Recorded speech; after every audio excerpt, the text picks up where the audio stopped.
What are the most commonly used way for file creation inside Linux? First of all, the most common and most easy way to create a file is by using a touch command. Then abc.txt we are specifying, and by using ls now, that particular file has been created.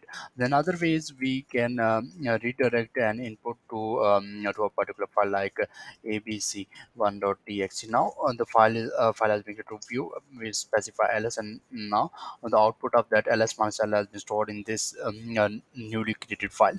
Then other way is we can specify, let's say vi, and then specify the name of the file, and it will also create that file. Let's say we specify here, and then right and quit, and it will basically create a new file. To view this here, we have abc2 is created by using